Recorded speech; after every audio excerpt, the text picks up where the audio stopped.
राम कबीर। कबीर का एक वचन है। कबीर कहते कबहुक मंदिर मालिया, कबहुक मंदिर मालिया, कबहुक जंगल बास, सब ही ठौर सुहावनो, सब ही ठौर सुहावनो, जो हरि होवे पास। तो कबीर का ये वचन बहुत ही अनोखा है।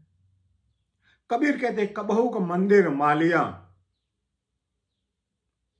कोई दिन ऐसा भी आएगा कि हमारे पास रहने के लिए बहुत अच्छा मकान हो, शहर है, महल है।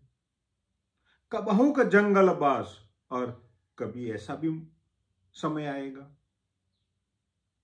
कि जंगल में भी बस करना पड़ेगा, अरण्य में भी जाना पड़ेगा। सब ही ठौर सुहावनो, मगर ये सारी धरती जो है वो सुंदर है, सुहावनी है। मगर कब सुहावनी है, कब सुंदर है? तो इनका जवाब भी कबीर खुद देते हैं कि जो हरि होवे पास। जो परमात्मा हमारे पास है, हमने परमात्मा को पहचान लिया, परमात्मा हमारे पास है, तो ये धरती पर किसी भी जगह पर हम जाए, कोई भी जगह हो, सारी जगह सुंदर है, सुहावनी है, अद्भुत है। यदि हरि नहीं, हरि छूट गया तो आपके पास राजमहल क्यों ना हो, कोई काम का नहीं। गौतम बुद्ध के पास राजमहल था, मगर हरि न था, तो निकल गए। मगर आप निकलकर जंगल में भी जाओगे, जंगल में जाकर वास करोगे, फिर भी आपको जो परमात्मा न मिले तो इस जंगल का वास भी कोई काम का नहीं है। आप वेश छोड़ दो, ये छोड़ दो, हरि नहीं है तो कुछ भी नहीं है। तो कबीर का वचन जो है बहुत साफ है, बहुत ही सटीक है। कबीर कहते हैं कि कबहुक मंदिर मालिया, मिल भी जाए जो हमने सोचा भी न था, ऐसी भी जगह रहने के लिए मिल जाए, ठहरने के लिए मिल जाए कि बहुत अद्भुत हो, माया से भरी हुई हो, कितनी भी बड़ी चाहो जलाली क्यों ना हो, मगर जो संत जन है, हरि के दास जन है, उनके लिए तो केवल ठहरने की एक जगह ही है। उनके प्रति उनका लगाव नहीं बढ़ जाता है, आसक्ति नहीं बढ़ जाती है। तो आसक्ति नहीं बढ़नी चाहिए। ये नहीं होना चाहिए कि बस ये सदैव मेरे पास रहे, मेरी बनकर रहे। ये धरती किसी की नहीं हुई है। बड़े बड़े राजा आए, बड़े बड़े महारथी आए, जैसे आए वैसे ही चले गए। धरती किसके साथ गई नहीं, धरती तो यहीं रही है, बस यही हालत में रही है। तो बड़े चक्रवर्ती सम्राट भी आए, उनके साथ भी धरती नहीं गई। बड़े बड़े महात्मा भी आए, उनके साथ भी धरती नहीं गई। कबीर भी आए, गौतम बुद्ध भी आए, शंकराचार्य भी आए, बहुत सारे महात्मा लोग आए। मगर जो महात्मा थे, सच्चे में थे, उनको धरती से कोई आसक्ति न थी।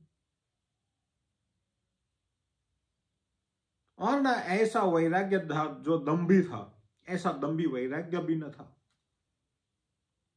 उनके लिए तो सारा समय, सारी जगह बस एक समान थी। तो ऐसा उनका चरित्र था। तो ऐसा चरित्र बनना चाहिए। तो कबहुक मंदिर मालिया, कबहुक जंगल बास, तो जंगल में खुद जाकर बसने की आवश्यकता नहीं है। लोग छोड़ देते हैं कि हम तो इस संसार से दुखी हो गए, तो माया है। तो माया समझकर लोगों ने संसार छोड़ दिया, जंगल जाकर बस गए। अब जंगल में जाकर बस तो गए आप, मगर भोग, वैभव, ऐश्वर्य उनको तो भूल ना पाए, छोड़ ना पाए, तो भी आप दुखी हो गए। और वहां जाकर, जंगल में जाकर आप मंगल बनाना चाहते हो, वहां भव्य मकान बनाना चाहते हो, मंदिर बनाना चाहते हो, आलीशान महल बनाना चाहते हो, फिर कहते हो वहीं मैं सुखी रहता हूं। तो सुख की व्याख्या नहीं। तो सुख की व्याख्या तो कबीर कहते कि सब ही ठौर सुहावनो, इस धरती पर किसी कोई भी जगह ऐसी नहीं है कि ये धरती पर एक जगह ऐसी कोई नहीं है जहां दुख है, श्रापित भूमि है, ऐसा कुछ नहीं है। तो कबीर का जो वचन है सटीक है। तो भाई काशी में बसोगे आप तभी कैलाश जाओगे, और मगहर में जाओगे तो गधा हो जाओगे। तो ये तो हमारे मन की सोच है, कल्पना है। चाहे आप काशी में बस जाओ, चाहे मगहर में जाओ, चाहे हिमालय की टोची पर चढ़ क्यों न चढ़ जाओ, कैलाश भी चढ़ जाओ, मगर हमारी सोच नहीं बदलती है। हम हरि के लिए व्याकुल नहीं होते, आसक्ति नहीं होती है, हरि के लिए होनी चाहिए। तो आजकल तो लोगों की आसक्ति वैभव के प्रति निकलती है। वो वैभव ढूंढते हैं, पैसा ढूंढते हैं, लक्ष्मी ढूंढते हैं, जाहो जलाली ढूंढते हैं। तो हमारी आसक्ति तो वहीं पर है, बल्कि हमारी आसक्ति तो परमात्मा के प्रति होनी चाहिए। परमात्मा छूट जाता है और वैभव आ जाता है। तो वैभव को आप कितना भी पकड़ लो, आप सुखी ना हो पाओगे जब तक आपके पास परमात्मा नहीं है। तो कबीर कहते हैं कि जो हरि होवे पास, यदि परमात्मा मुझे मिल जाए तो ये सारी धरती, सारी जगह बस सुहावनी, सुंदर है, अद्भुत है, और कहीं पर भी कबीर ठहरने के लिए, रुकने के लिए तैयार है। इसीलिए तो अंतिम समय में कबीर ने काशी छोड़ दी, मगहर चले गए। क्यों चले गए? क्यों? उन्होंने संतों को देख लिया था, संतों की संगत देख ली, और संतों की संगत में रहकर कबीर ने परमात्मा को पहचान लिया था। अब उनके पास कोई ऐसी धरती की आसक्ति न थी, ऐसा कोई लगाव न था कि धरती का यही हिस्सा पवित्र है, दूसरा हिस्सा अपवित्र है। ऐसा कुछ नहीं है। पवित्रता और अपवित्रता वो तो हमारे दिमाग की सोच है, मन की सोच है। हम मन से सोचते हैं कि ये पवित्र है और ये अपवित्र है। तो मन को सुधारना चाहिए। और मन कैसे सुधरेगा? हमारा विचार कैसे बदलेगा? तो विचार में परिवर्तन तभी आएगा जब हमारी संगत संत की होनी चाहिए। और कबीर तो यहां तक कहते कि मैं तो ऐसे संतों का दास तक बनने को तैयार हूं। तो ये तैयारी है कबीर की। कबीर यहां तक जाना चाहते हैं और यहां पहुंच गए। उन्होंने पहचान लिया, परमात्मा का स्वरूप को पहचान लिया। इसीलिए तो कहते कि सब ही ठौर सुहावनो, तभी वो कह पाते हैं। मीरा का भी वचन है ऐसा।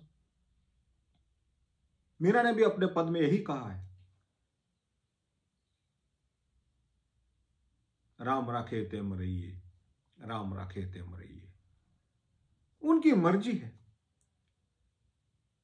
कभी खाने को दाल पोली साग चावल वो भी मिल जाएगा, कभी सूखी रोटी भी मिल जाए, मगर संत जन के लिए तो सभी अवस्था सुखमय ही है। क्यों?